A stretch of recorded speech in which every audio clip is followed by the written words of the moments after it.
অভিশপ্ত উড়ান আর অসমাপ্ত প্রতিশ্রুতি এ যেন এক ট্র্যাজেডির সংকলন। 12 জুন 2025 ভারতীয় ইতিহাসের অন্যতম হৃদয় বিদারক দিন। এয়ার ইন্ডিয়ার লন্ডনগামী AI-171 বিমানের ভয়াবহ দুর্ঘটনায় আমরা হারিয়েছি এক ঝাঁক প্রতিশ্রুতিশীল প্রাণ। তাদের প্রত্যেকের জীবন ছিল স্বপ্ন, দায়িত্ব আর ভালোবাসার গল্পে মোড়া। Captain Sumit Sabharwal, first officer Clive Kunder থেকে শুরু করে কেবিন ক্রু শ্রদ্ধা ধাওয়ান, অপর্ণা মহাদিক, সাইনিতা চক্রবর্তী, দীপক পাঠক, মৈথিলি পাটিল, রোশনি সোংঘারে, ইরফান শেখ, মনীষা থাপা, নামথই শর্মা এবং লামনুনথেম সিংসন প্রত্যেকেই রেখে গেছেন অসমাপ্ত গল্প, শেষ ফোন কল, পরিবারের কাছে ফিরতে না পারার যন্ত্রণা। ক্যাপ্টেন সুমিত সাভারওয়াল, ৮,২০০ ঘন্টার উড়ান অভিজ্ঞতা। অভিশপ্ত AI-171 এর পাইলট ৫৬ বছর বয়সী ক্যাপ্টেন সুমিত সাভারওয়ালের অবসরের আর কিছুদিনই বাকি ছিল। অবসরের পর তিনি তার ৯০ বছরের বৃদ্ধ বাবার নিজে হাতে দেখাশোনা করবেন বলে কথা দিয়েছিলেন। সেই কথা অসমাপ্তই রয়ে গেল। ফার্স্ট অফিসার ক্লাইভ কুন্দর আদতে বেঙ্গালুরুর বাসিন্দা। অভিশপ্ত AI-171 এর সহকারী পাইলট তথা ফার্স্ট অফিসার ক্লাইভ কুন্দর ফ্লোরিডার এক বিমান প্রশিক্ষণ কেন্দ্র থেকে প্রশিক্ষণ নিয়েছিলেন তিনি, যার ১,১০০ ঘন্টা উড়ানের অভিজ্ঞতা ছিল। শ্রদ্ধা ধাওয়ান ছিলেন সিনিয়র কেবিন ক্রু। উড়ানের আগে শ্রদ্ধাও তার পরিবারকে ফোন করে বলেছিলেন, আমি শিগগিরই ফিরে আসব।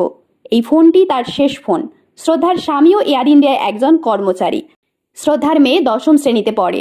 শ্রদ্ধা গত ২০ বছর ধরে এয়ার ইন্ডিয়ায় কর্মরত ছিলেন। অপর্ণা মহাদিক গুরগাঁওয়ের বাসিন্দা। অপর্ণা মহাদিকও ছিলেন AI-171 এর সিনিয়র কেবিন ক্রু। তিনি মহারাষ্ট্রের রায়গড়ের সাংসদ এনসিপি সভাপতি সুনীল তৎকারের আত্মীয়া। অপর্ণার স্বামীও এয়ার ইন্ডিয়াতেই কর্মরত। অপর্ণার ৫ বছরের একটি মেয়েও আছে।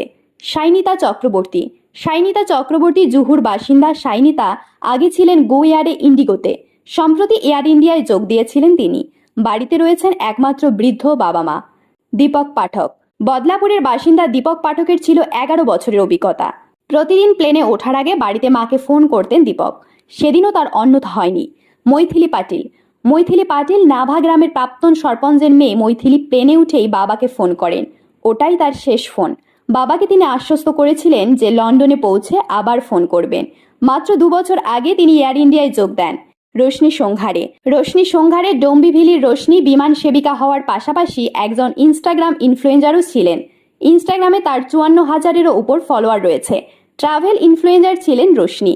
খুব সম্প্রতি তিনি এয়ার ইন্ডিয়ায় যোগ দিয়েছিলেন। ইরফান সমীর শেখই পুনের ইরফানের স্বপ্ন ছিল বেসামরিক বিমান পরিবহনে যোগ দেওয়ার।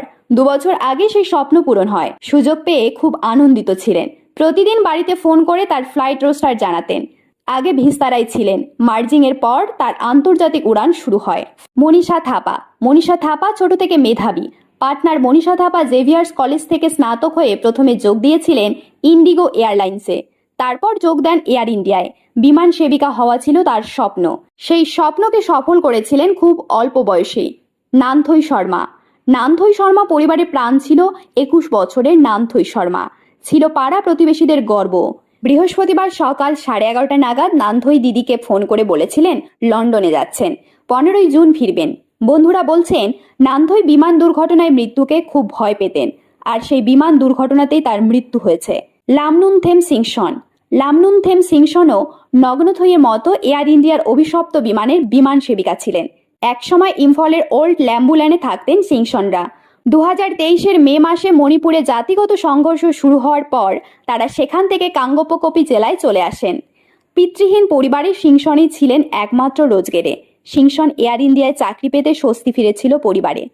এই ভিডিওটি শুধুমাত্র তাদের স্মৃতির প্রতি শ্রদ্ধার্ঘ নয়, বরং এক নির্মম বাস্তবের দলিল, যা মনে করিয়ে দেয় যারা আমাদের আকাশে নিরাপত্তা দেন তাদের নিজের জীবন কতটা ঝুঁকিপূর্ণ। এই ভিডিও তাদের সবার প্রতি আমাদের শ্রদ্ধা এবং ভালোবাসা।